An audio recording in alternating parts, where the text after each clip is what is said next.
16 பென்சிலுடைய விலை 48 ரூபாய். அப்போ 4 பென்சிலுடைய விலை என்ன அப்படின்னு கேட்குறாங்க. ஸோ இப்போ இந்த இடத்துல நம்ம என்ன பண்ணலாம் அப்படின்னா, பென்சில் தமிழே நோட் பண்ணிக்கோங்க, பென்சிலோட விலை தானே, பென்சில் பிரைஸ். அப்போ பென்சிலும் பிரைஸ் நமக்கு முதல் என்னது, நேர்மாறல். இப்போ நீங்க ஈஸியா மைண்ட்ல பண்ணலாம், போக போக கான்செப்ட் மைண்ட்ல நிக்காது, கான்செப்ட் படி பண்ணுங்க. 16 பென்சிலோட விலை எவ்வளவு சொல்லியிருக்காங்க, 48 ரூபாய். இப்போ அப்படியே கேன்சல் பண்ணி 3 ரூபான்னு போடுறது ஈஸி, பட் ப்ரொசீஜர் படி பண்ணணும். எக்ஸ் எவ்வளவு வரும்னு கேட்குறாங்களா, நம்ம இதுக்கு என்ன பண்ணலாம், அப்படியே டிவைட் பண்ணி டைரக்டா ஈக்குவல் பண்ணலாமா. திரும்ப திரும்ப பண்றப்ப தான் மைண்ட்ல ஸ்டோர் ஆகும். ஒரு நாள் 4, 4 நாளா 16, ஒரு நாள் 4, 12 நாளா 48. ஸோ அப்போ கீழே எக்ஸ் இருக்கு, மேல 12 இருக்கு.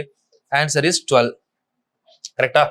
ஸோ இது நேர்மாறல் அப்படிங்கிறதுனால நம்ம என்ன கான்செப்ட் யூஸ் பண்ணோம், a by b equal to c by d அப்படியே யூஸ் பண்ணிட்டோம். ப்ரொசீஜர் மறந்துடக்கூடாது, because both are directly proportional.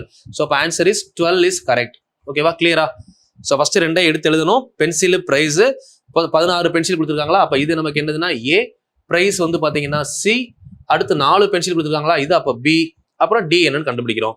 So அப்படியே சால்வ் பண்ணீங்கன்னா ஆன்சர். சரிங்களா?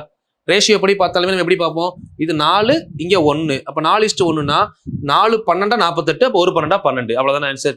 ஃபர்ஸ்ட் கொஸ்டின் முடிஞ்சது.